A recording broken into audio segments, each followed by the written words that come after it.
नमः शिवाय, ओम नमः शिवाय, ओम नमः शिवाय।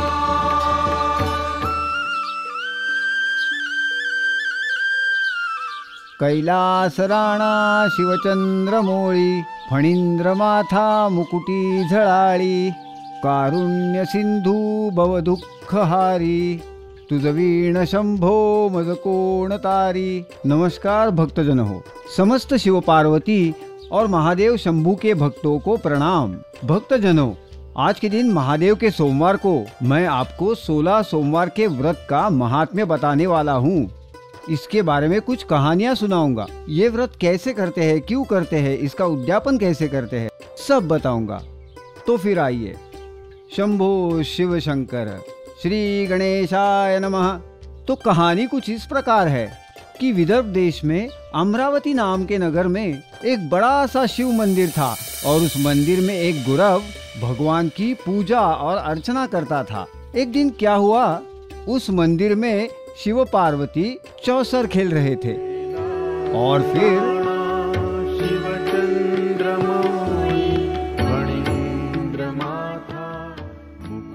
पार्वती, हम फिर से जीत गए। आप हार गई। नहीं नहीं, ऐसे कैसे महादेव? आपने कोई कपट किया होगा। कपट? और हम? इस त्रिखंड में भूलोक, आकाश, पाताल लोक, अत्र तत्र सर्वत्र, जल स्थल काष्ठ पाषाण, आपने ही हमें भोला शंकर, भोलेनाथ ये नाम दिए और हम कपट करेंगे? लगता है हारने से आप क्रोधित हुई हैं। क्रोधित नहीं, लेकिन सच जरूर ढूंढ लूंगी। किसी और से पूछते हैं। जैसी आपकी इच्छा।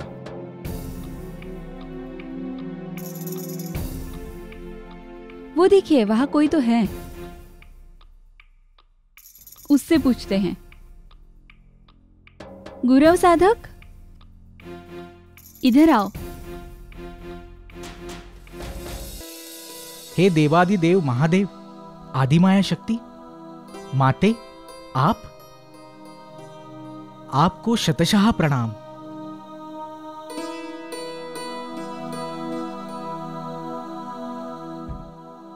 हमें ये बताओ कि हम दोनों में से सारीपट का ये खेल कौन जीता? आप में से कौन जीतेगा ये मैं बताऊं? बताओ बताओ, ये हमारी आज्ञा है। बोलो कि महादेव हार गए और हम जीत गए। अंबिका को कैसे बताए कि वो हार गई है? महादेवा शक्ति दीजिए।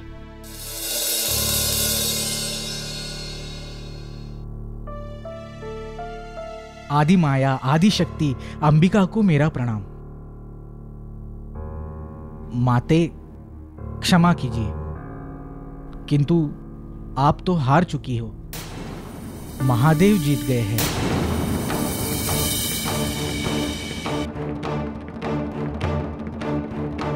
झूठा, कपटी, डरपोक, मैं तुम्हें शाप देती हूँ। तुम्हारे इस झूठ बोलने के दुस्साहस के लिए तुम्हें सजा मिलेगी, तुम्हें कोढ़ होंगे।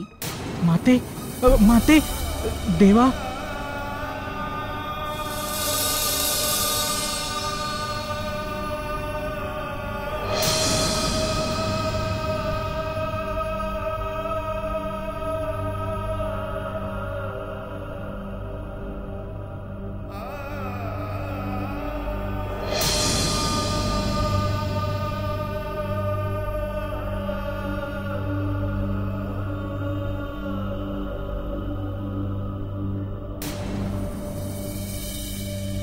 शंभू महादेवा, मुझे कोढ़ हुआ है। आप ही मुझे इससे बचाइए, इससे कोई मार्ग दिखाए महादेवा, मुझे बचाइए। गुरव साधक, चिंता मत करो। ये वेदना और कोढ़ से मुक्ति पाने के लिए और तुम्हारा जीवन सार्थक होने के लिए तुम्हें एक महान मंगल व्रत बताया जाएगा और उस मंगल व्रत की शुरुआत तुमसे ही होगी। ये मेरा आशीर्वाद है। सही समय जल्द ही आएगा। तथास्तु। भक्तजन हो, समय ऐसे ही बीत गया और फिर एक दिन क्या हुआ, उस मंदिर में महादेव की पूजा करने के लिए स्वर्ग से अप्सरा आई। उसने उस गुरव को देखा। उसने इसका कारण पूछा। उस पर उस गुरव ने श्राप के बारे में बताया। उस पर वो अप्सरा बोली, डरो मत, चिंता मत करो, तुम 16 सोमवार का व्रत करो, तुम्हारा कुष्ठ रोग ठीक हो जाएगा। वो कैसे करते हैं? बताती हूँ। पूरा दिन उपवास रखना, शाम को स्नान करके फिर शिवजी की पूजा करना। इसके बाद आधा शेर आटे में गुड़ और घी मिला के खाना, लेकिन उस दिन नमक नहीं खाना, ठीक है? ऐसे ही 16 सोमवार करना। उसके बाद 17वें सोमवार को 5 शेर आटा लेके उसमें घी और गुड़ मिलाकर चूरमा बनाना, उसे मंदिर ले जाना। उसके बाद भक्ति भाव से शिवजी की पूजा करना, चूरमे का प्रसाद चढ़ाना। उसके 3 हिस्से करना, एक हिस्सा भगवान को देना, दूसरा हिस्सा देवालय में ब्राह्मणों को देना या फिर गाय को देना, और तीसरा हिस्सा तुम अपने खुद के घर ले जाना और सब साथ मिलकर भोजन करना। अगर तुमने ये व्रत पूरे नियमों के साथ किया तो तुम्हारा कुष्ठ रोग ठीक हो जाएगा। ये कहकर वो अप्सरा अदृश्य हो गई। बाद में उस गुरव ने व्रत की शुरुआत कर दी। 1 2 3 करते करते 16 सोमवार का व्रत पूरा हो गया।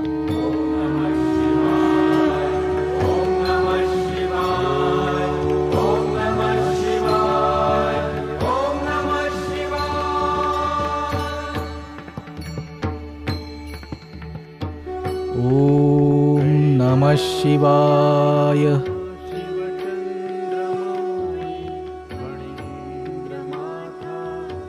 बाद में उस गुरव ने 17वें सोमवार को व्रत का उद्यापन किया। गुरव बिल्कुल ठीक हो गया। उसका कुष्ठ रोग ठीक हो गया। कुछ दिनों बाद माँ पार्वती फिर से उस मंदिर में आई। उसने देखा कि गुरव का कुष्ठ रोग ठीक हो गया, तो माँ पार्वती ने उससे पूछा, गुरव साधक, तुम्हारे कोढ़ कैसे नष्ट हुए? देवी, मैंने 16 सोमवार का व्रत किया और उसी से मेरा कोढ़ ठीक हो गया। मतलब मेरे गुस्सा होकर गए हुए पुत्र कार्तिक स्वामी वापस आने के लिए अगर मैंने ये व्रत किया तो वो जरूर वापस आ जाएंगे। पार्वती का पुत्र कार्तिक स्वामी जो उससे रूठ कर चला गया था, उसे वापस लाने के लिए पार्वती ने भी 16 सोमवार का व्रत किया। ओम नमः शिवाय, ओम नमः शिवाय। नमो देव्यै महादेव्यै। मेरे गुस्सा होकर चले गए पुत्र कार्तिक स्वामी वापस आए, इसलिए मैंने ये व्रत किया। मेरी आशा है कि मेरी ये मनोकामना आप जरूर पूरी करेंगे। ओम नमः शिवाय। और व्रत का चमत्कार फिर से देखने को मिला। जिस दिन व्रत का उद्यापन था, मतलब व्रत के 17वें दिन, कार्तिक स्वामी कैलाश पर्वत पे आ गए। बेटा माँ से मिला, दोनों खुश हो गए। और कार्तिक स्वामी ने माँ से पूछा, मैं आपसे नाराज होके गया था, लेकिन फिर आपसे मिलने की इच्छा हुई। ये कैसे हुआ? कार्तिक बेटा, ये सब 16 सोमवार के व्रत का महिमा है। ये व्रत त्रिलोक में जो कोई भी करेगा उसकी सारी मनोकामनाएं पूरी होगी। मतलब माँ, अगर मैंने व्रत पूरा किया तो मेरी भी मनोकामना पूरी हो जाएगी? माँ, अगर मैंने 16 सोमवार का व्रत किया तो उद्यापन के बाद 17वें सोमवार को मुझे मेरा बचपन का दोस्त मिलेगा? वो बचपन में ही मुझसे दूर किसी और देश चला गया। माते, मैं उससे मिलने के लिए व्याकुल हूँ। क्या वो मुझे फिर से मिलेगा? हाँ कार्तिक बेटा, तुमने अगर ये व्रत पूरी श्रद्धा से और मनोभाव से किया तो तुम्हारा वो दोस्त तुम्हें निश्चित ही मिल जाएगा। सचमुच माते? कार्तिक स्वामी सच्चे दिल से 16 सोमवार का व्रत करने लगे। ओम नमः शिवाय, ज्योति निधानाय। ओम नमः शिवाय, ओम नमः नमः शिवाय। ओम नमः शिवाय। 17वें दिन उद्यापन करके गौ माता को प्रसाद खिलाने के बाद वन से लौटते हुए उनकी मनोकामना पूरी हो गई। उनका ब्राह्मण मित्र वामन वो उन्हें मिल गया। दोनों एक दूसरे से मिले। दोनों ने बड़े आनंद से एक दूसरे को आलिंगन दिया। हे शिवपुत्र, हम फिर से मिल पाएंगे ऐसी मुझे उम्मीद ही नहीं थी। लेकिन ये हुआ कैसे? यही तो 16 सोमवार व्रत की महिमा है। 17वें सोमवार को मतलब आज ही के दिन में गोमाता को चूरमे का प्रसाद चढ़ा के आ रहा था और उतने में ही तुम मिल गए। अरे ये तो अलौकिक चमत्कार है। ये 16 सोमवार के व्रत की ही महिमा है। जो कोई भी ये व्रत मन से लगन से पूरा करता है, पूरा करके उद्यापन करता है, उसकी मनोकामना निश्चित पूरी होती है। अगर मैंने ये व्रत किया और विवाह की इच्छा की तो मेरा विवाह हो जाएगा? निश्चित ही तुम्हें सुंदर, सुशील, वैभव संपन्न पत्नी मिलेगी। भक्तजन हो, कार्तिक स्वामी ने इस व्रत के बारे में अपने ब्राह्मण मित्र को सब कुछ बताया और उसने भी अपने विवाह के लिए इस व्रत को करना शुरू कर दिया। दश ज्योति निधानाय।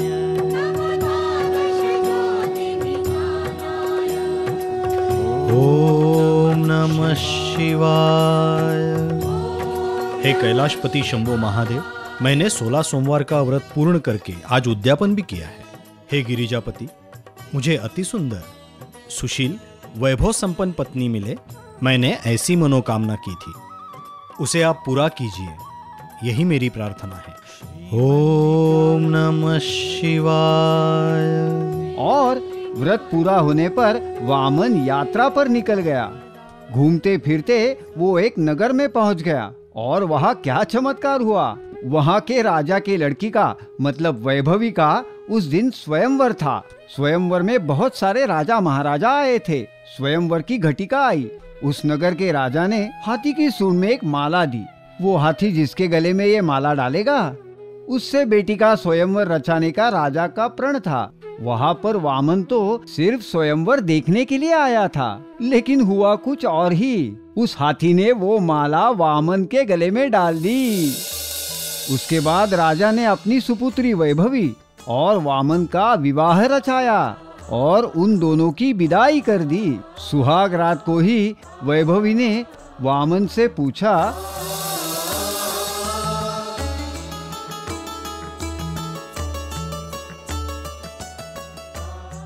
एक बात पूछूं? बोल प्रिय। वैसे तो आप ब्राह्मण कुल से हो, पर आपका विवाह मुझसे हुआ, ऐसे क्यों हुआ होगा? उस हाथी ने आपके ही गले में माला क्यों डाली? किस पुण्य से आपने मुझे पाया? बताता हूं प्रिय। मैंने 16 सोमवार का व्रत किया था। तब मैंने सुशील, सर्वगुण संपन्न, सुंदर पत्नी मिले ऐसी मनोकामना की थी और ये चमत्कार हुआ। मेरी मनोकामना पूर्ण हो गई क्योंकि मैंने 17वें सोमवार को उद्यापन किया था। जब मैं इस नगर में आया तब 16 सोमवार का पुण्य मेरे साथ था। मतलब शादी की इस पहली रात को अगर मैं पुत्र प्राप्ति की कामना करूं और 16 सोमवार का व्रत करके 17वें सोमवार को उसका उद्यापन करूं तो मेरी मनोकामना पूरी हो जाएगी। हाँ प्रिय, लेकिन समय के साथ साथ वैभवी इस व्रत को भूल गई, इस व्रत के महात्म्य को भूल गई। लेकिन वामन तो 16 सोमवार का व्रत करता ही चला गया और 17वें दिन उसने उद्यापन का प्रारंभ किया और प्रधान जी को बताया।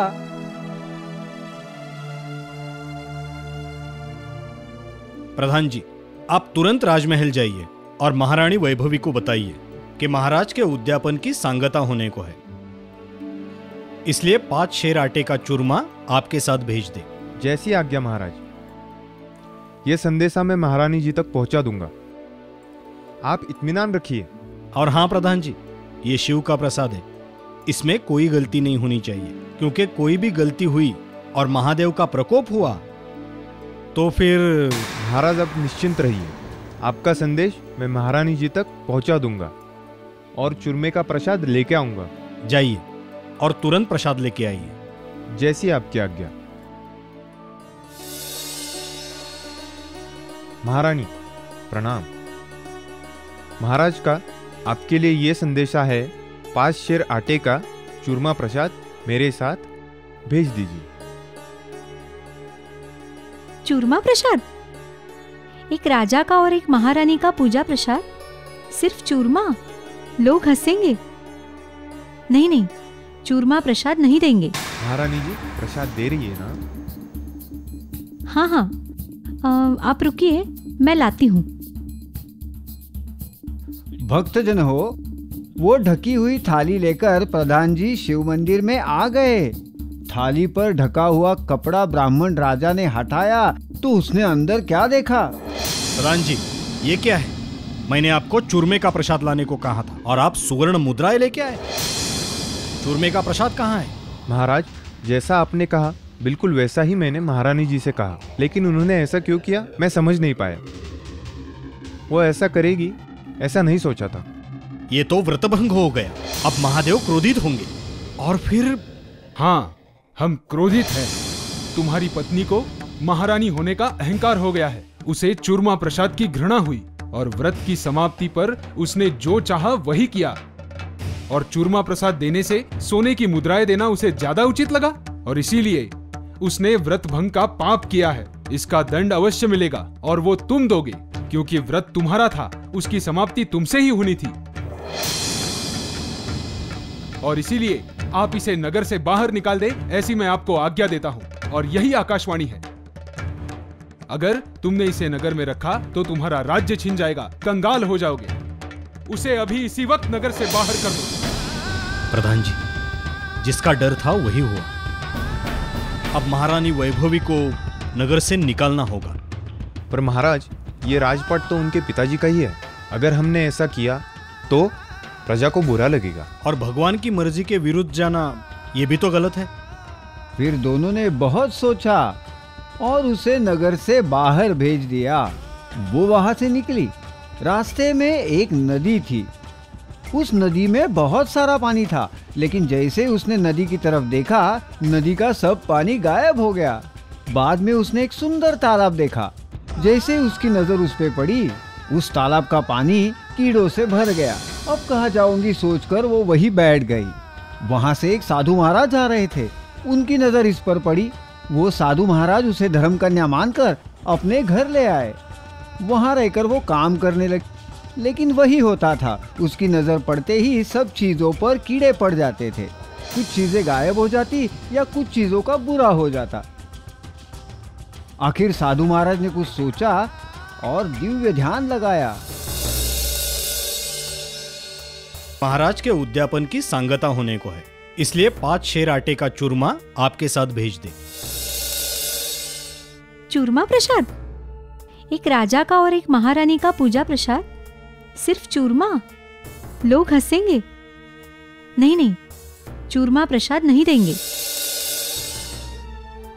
ये तो व्रतभंग हो गया। अब महादेव क्रोधित होंगे। हाँ, हम क्रोधित हैं। हे भगवान, इसके सर तो व्रतभंग का पाप है। वो जब तक नहीं मिटता इसकी दृष्टि ठीक नहीं हो सकती। उसका ये पाप मिटाने के लिए मुझे कैलाशपति महादेव की प्रार्थना करनी ही होगी। कैलास राणा शिवचंद्र मौली, कारुण्य सिंधु भव दुःखहारी, तुझवीण शंभो मज कोण तारी। भगवान महादेवा, हे कैलाशपति गिरिजापति शिवशंकरा, वैभवी से अनजाने में आपके व्रतभंग का अपराध हुआ है। उसको एक बालिका समझकर उसे क्षमा कर दीजिए और उसका जीवन पहले जैसा सुखी, समृद्ध और वैभवशाली बना दीजिए। यही आपसे प्रार्थना है। मुनि श्रेष्ठ, आपकी प्रार्थना से प्रसन्न होकर हम स्वयं यहाँ प्रकट हुए हैं। उस नादान बालिका को प्रायश्चित स्वरूप पहले किया हुआ 16 सोमवार का व्रत फिर से यथोचित करने के लिए कहिए। उसका जीवन पहले जैसा सुखी, समाधानी और समृद्ध होगा। तथास्तु। भक्तजनों, फिर साधु महाराज ने वैभवी से 16 सोमवार का व्रत करवाया। उससे परमेश्वर का सब प्रकोप नष्ट हो गया। अनादि तू अनंत तू त्रिशूलधारी शंकरा, अनादि तू अनंत तू त्रिशूलधारी शंकरा, वायु तेज ही धरा व्यापिले स अंबरा, वायु तेज ही धरा व्यापिले स अंबरा, अनादि तू अनंत तू त्रिशूलधारी शंकरा, अनादि तू अनंत तू त्रिशूलधारी शंकरा।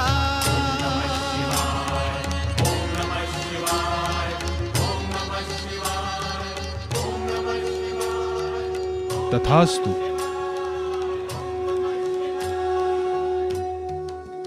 राजा को मतलब वामन को पत्नी से मिलने की इच्छा हुई। उसने प्रधान जी से कहा।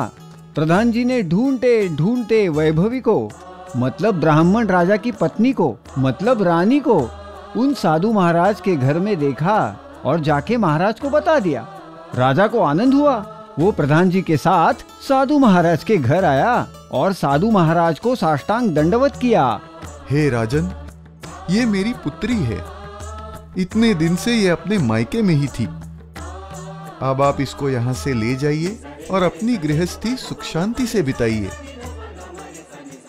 नित्य क्रम से और पूरे मन से 16 सोमवार का व्रत करना न भूलें। उद्यापन के दिन 16 जोड़ियों को भोजन प्रसाद दिलाएं। इससे आप सुखी हो जाएंगे। आयुष्मान भव।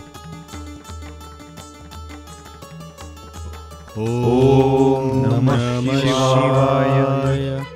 ओम नमः शिवाय।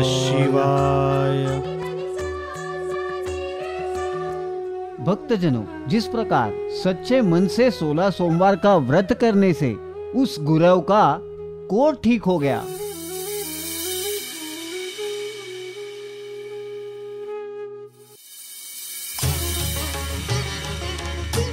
जिस प्रकार पार्वती देवी को उससे रूठकर दूर चला गया हुआ उसका पुत्र कार्तिक मिल गया, कार्तिक स्वामी को उनका खोया हुआ मित्र वामन मिल गया। उस ब्राह्मण का मतलब वामन का आगे चलकर विवाह हुआ, उसे एक पुत्र प्राप्त हुआ, वो राजा बन गया। और फिर राजा और रानी ने 16 सोमवार का व्रत करके शिव पार्वती को प्रसन्न किया। वैसे ही हम सब करें।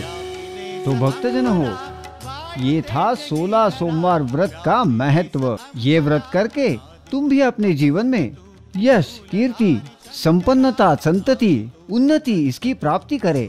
तो ये है 16 सोमवार की वो कहानी जो मैंने आपको सुनाई। मैं यही आशा करता हूँ कि आपको ये कहानी पसंद आई होगी।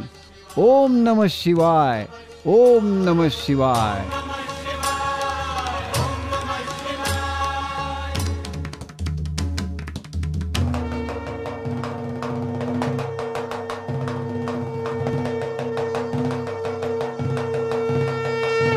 चर्चिले स भस्म तू कंठी सर्पधारिसी,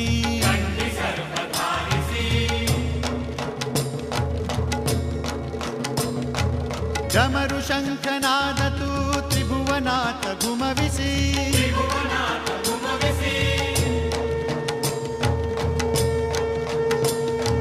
करुणि नृत्य तांडवा अखिल विश्व तारिसी,